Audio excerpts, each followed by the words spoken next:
Hi viewers, welcome to our channel. ప్రస్తుతం మనతో పాటు సీనియర్ జర్నలిస్ట్ దాము బాలా సార్ వారితో మాట్లాడదాం. నమస్కారం సార్. శ్రీరెడ్డి మనకు తెలుసు సోషల్ మీడియాలో ఇప్పుడు యాక్టివ్గా ఉంటుంది. వైసీపీ పార్టీ సపోర్టర్ కూడా అయితే తను అరెస్ట్ అయినట్టుగా వార్తలు వస్తున్నాయి సార్. మరి వార్తలు నిజమెంతుంది, అసలు ఏం జరిగింది సార్? నేను కూడా చూశాను. శ్రీరెడ్డి అరెస్ట్ అంటే వార్తలు వస్తున్నాయి. ఆమెను అరెస్ట్ చేసి రాజమండ్రి సెంట్రల్ జైలుకి తరలిస్తున్నారని, ఈ అరెస్ట్ వెనుక పవన్ కళ్యాణ్ ఉన్నాడని కూడా వార్తలు వస్తున్నాయి. ఎందుకంటే గతంలో పవన్ కళ్యాణ్ని ఆమె ఎలా మాట్లాడింది మనం చూసాము. సో మామూలుగా శ్రీరెడ్డి ఒక్కరిని మాట్లాడలేదు, దాదాపు తెలుగుదేశంలో ఉండే అందరిని మాట్లాడింది. ఈవెన్ వైసీపీలో ఉన్న రోజా లాంటి వాళ్ళ గురించి కూడా ఆమె ఎలా మాట్లాడిందో చూసాం. ఆమెకి ఎప్పుడు ఎవరి మీద కోపం వస్తుందో తెలియదు.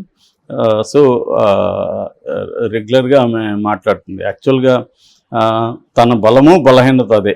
బలము ఎందుకు అంటున్నా అంటే గతంలో తనకి జరిగిన అన్యాయాలకు వ్యతిరేకంగా కూడా ఆమె ధైర్యంగా మాట్లాడడం, దానివల్ల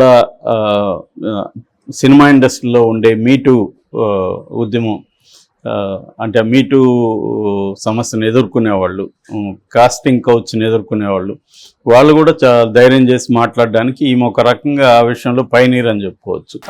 అయితే నేను మన ఛానల్లో ఆమె గురించి ఆల్రెడీ 2-3 సార్లు నేను మాట్లాడాను. సో ఆమెకున్న బలము ఏంటంటే ధైర్యంగా ఫేస్ చేయడం, తనకు జరిగిన అన్యాయాలు అది ధైర్యంగా ఫేస్ చేసింది.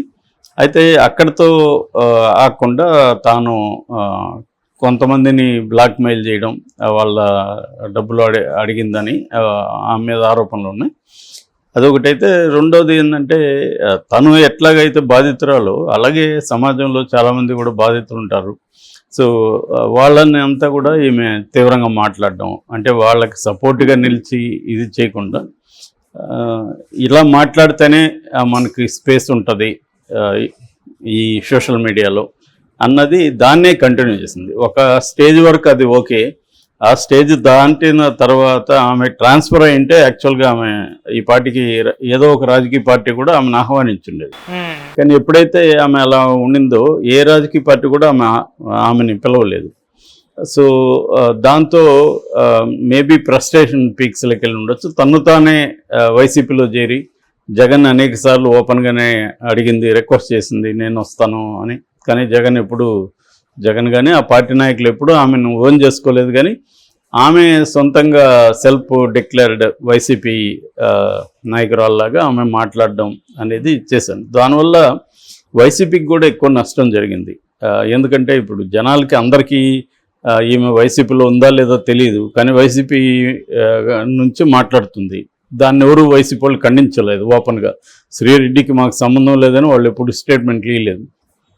దాంతో ఆమె లాభం చేయడం కంటే నష్టమే చేసింది. వైసీపీ మీద ఇట్లా మాట్లాడే వాళ్ళంతా వైసీపీలోనే ఉంటారు అన్న ఒక అభిప్రాయం జనంలో రావడానికి శ్రీరెడ్డి కూడా కారణం.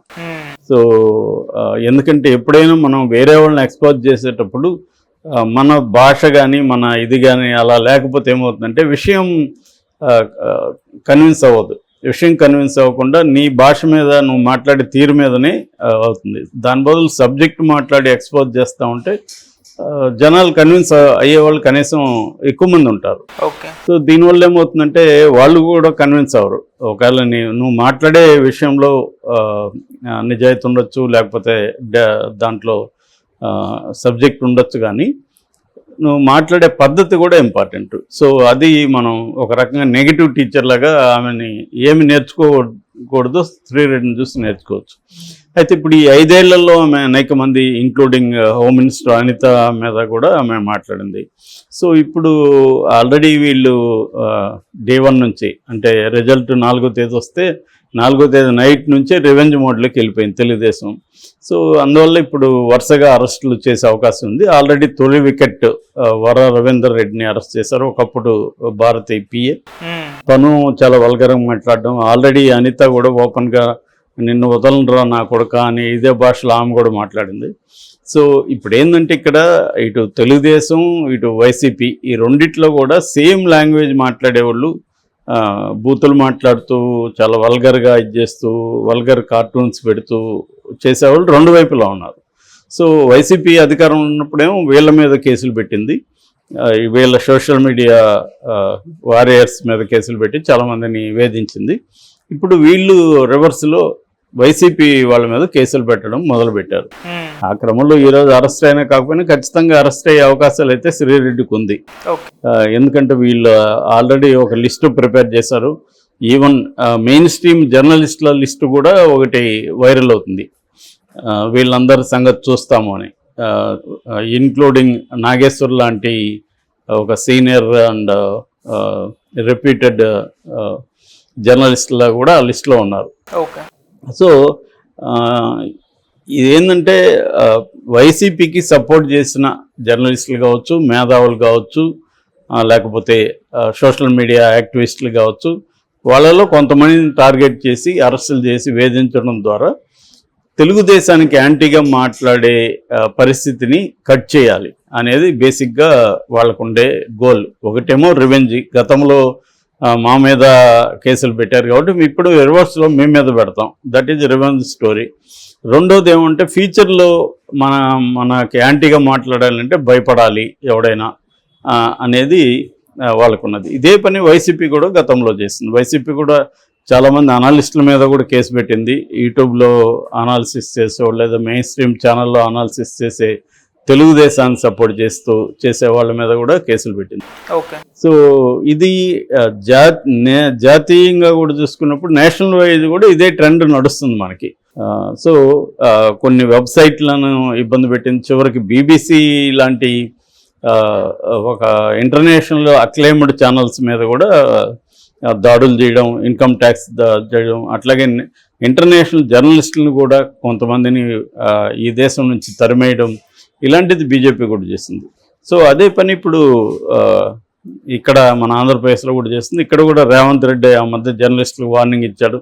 ఇక్కడ కేసీఆర్ టైంలో అయితే నేషనల్ లెవెల్లో కాశ్మీర్ తర్వాత జర్నలిస్టుల మీద ఎక్కువ దాడులు, అరెస్టులు, ఈవెన్ హత్యలు జరిగింది కేసీఆర్ తెలంగాణలోనే. అంత ఘోరంగా కేసీఆర్ జర్నలిజాన్ని, జర్నలిస్టులని, పత్రికల్ని తొక్కేశాడు. మనకు తెలుసు ఆంధ్రజ్యోతి, TV9లను దాదాపు 1 year పైన మొత్తం ఆపేశారు.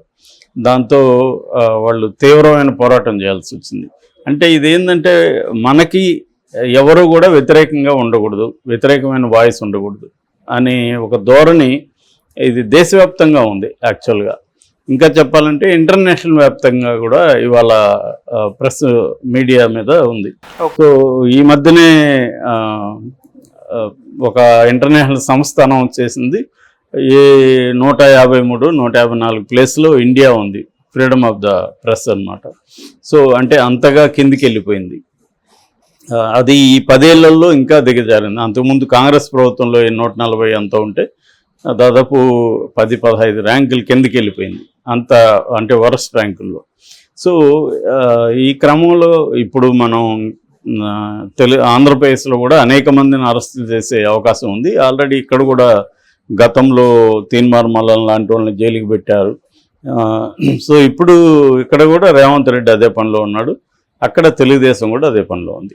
ఏ ప్రభుత్వం వచ్చినా ఇది కామను. అందుకని ఒకటి ఎవరైనా మాట్లాడే వాళ్ళు దృష్టిలో పెట్టుకోవాల్సిన ఏంటంటే, నువ్వు ఎవరి వైపున్నా ఉన్నప్పుడు మాట్లాడే పద్ధతి ఇంపార్టెంట్. వ్యక్తిగతంగా వ్యక్తులను టార్గెట్ చేసి మాట్లాడడం సరైనది కాదు. ఈరోజు మన ప్రభుత్వం ఉంది కానీ రెచ్చిపోయి మాట్లాడితే రేపు నీ ప్రభుత్వం మారినప్పుడు ఈ బాధలు ఎదుర్కోవస్తుంది. ఇప్పుడు శ్రీరెడ్డికి కూడా అదే పరిస్థితి ఎదురైంది. ఆమె ఈరోజు కాకపోయినా రేపైనా అరెస్ట్ అయ్యే అవకాశాలు అయితే క్లియర్గా ఉన్నాయి. ఎందుకంటే ఆల్రెడీ ఆమె మీద పోస్టులు పెడుతున్నారు. సో ఇదంతా ఒక పద్ధతిలో ప్లానింగ్గా జరుగుతుంటుంది. వైసీపీ వాళ్ళు ఎలా ఎదుర్కొంటారు, ఈ అమ్మాయికి వైసీపీ వాళ్ళు ఏమైనా సపోర్ట్ చేస్తారా? ఇప్పటివరకు అయితే ఓపెన్గా ఎవరు ఆమెను సపోర్ట్ చేస్తున్నట్లేదు. నేను చాలా పోస్టులు చూశాను, వైసీపీ వాళ్ళే ఈ అమ్మాయి వల్ల మనకి ఎక్కువ నష్టం, శ్రీరెడ్డి లాంటి వాళ్ళని మనం ఖండించకపోవడం మన తప్పని ఇప్పుడు వాళ్ళు పోస్ట్ మార్టం చేసుకుంటున్నారు కదా, ఎందుకు ఓడిపోయామని. అందులో శ్రీరెడ్డి కూడా మనకి నష్టమే చేసిందని వాళ్ళే అనుకుంటున్నారు. Okay sir.